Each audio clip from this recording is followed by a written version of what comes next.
Halo sahabat Nusantara, mengungkap sosok Syekh Siti Jenar yang sebenarnya. Siapa dia? Asal-usul Syekh Siti Jenar hingga kini masih menjadi misteri. Siapa sosok sebenarnya Syekh Siti Jenar masih mengundang banyak pertanyaan. Dalam beberapa literatur disebutkan bahwa Syekh Siti Jenar yang namanya bermakna tanah merah itu memiliki nama asli Raden Abdul Jalil. Namun, ternyata ia memiliki banyak nama sebutan. Setidaknya ada 16 nama yang disandangnya. Nama-nama tersebut antara lain San Ali, Syekh Abdul Jalil, Syekh Lemah Abang, Hasan Ali, bahkan dia juga dikenal dengan nama Sunan Jepara, Siti Brit, Syekh Lemah Bang, dan Syekh Siti Jenar. Nama terakhir yakni Syekh Siti Jenar merupakan nama filosofis yang menggambarkan ajaran tentang sangkanparan manusia secara biologis hanya diciptakan dari tanah merah dan selebihnya adalah zat Allah Subhanahu wa Ta'ala. Dalam kitab Negara Kertabumi yang dikutip Sofwan dan kawan-kawan dalam buku Islamisasi di Jawa, disebutkan bahwa Syekh Siti Jenar lahir di Semenanjung Malaka. Ia adalah putra Syekh Datuk Saleh, adik sepupu Syekh Datuk Hafi, seorang penyebar agama Islam terkenal di Jawa Barat. Dalam buku itu disebutkan bahwa Syekh Siti Jenar memiliki hubungan darah dengan Sunan Ampel dan wali lainnya. Saat beranjak dewasa, Syekh Siti Jenar pergi ke Persia dan tinggal beberapa lama di Baghdad. Setelah itu, ia pergi ke Gujarat dan kembali lagi ke Malaka. Ia menikahi seorang wanita dan memiliki beberapa orang anak, antara lain Ki Datuk Bardud dan Ki Datuk Fardun.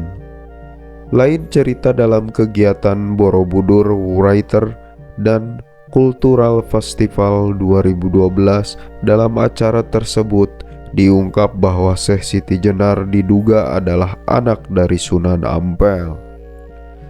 Penulis buku Triyogi Syekh Siti Jenar, Kyai Haji Muhammad Solihin, juga mendukung pendapat itu. Ia menyatakan bahwa Syekh Siti Jenar atau Syekh Lemah Abang adalah anak dari Sunan Ampel. Ini berdasarkan kitab Maktab Daimi. Kitab tersebut berisi dan menjelaskan silsilah Habib dan Syedih dan mengungkap fakta bahwa Syekh Siti Jenar masih berdarah dengan seorang wali, ungkapnya. Pendapat lainnya mengenai asal-usul Syekh Siti Jenar juga bermunculan.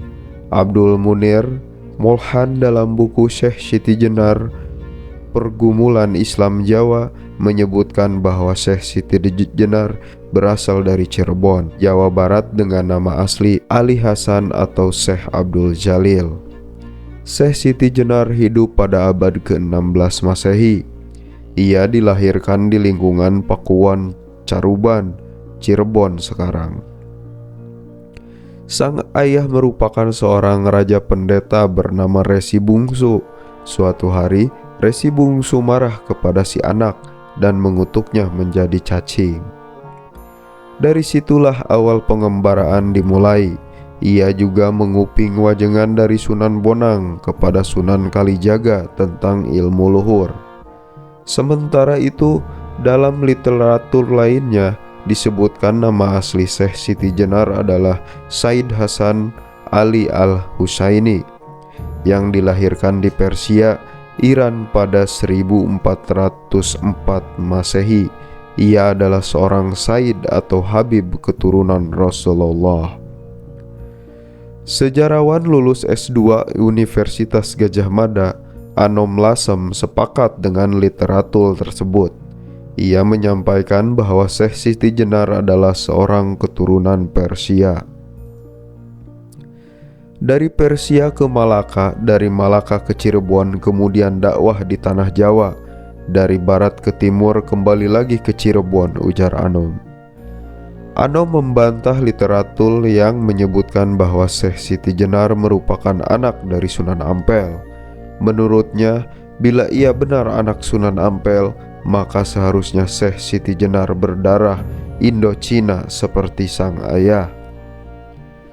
Terlepas dari misteri asal-usul Syekh Siti Jenar, ia merupakan salah satu anggota Wali Songo yang mengajarkan ilmu tasawuf wujudiyah atau tasawuf yang mengandung paham wahdat al-wujud di tanah Jawa. Ini ajarannya tentang keakuan, amnes, al-aniyah, ingsun pribadi. Syekh Siti Jenar pernah menjadi anggota Wali Songo atas rekomendasi Sunan Ampel. Asal-usul Syekh Siti Jenar hingga kini masih menjadi kontroversi. Meski demikian, Syekh Siti Jenar merupakan sosok fenomenal dalam sejarah keislaman di Indonesia atau Nusantara hingga banyak diperdebatkan hingga saat ini.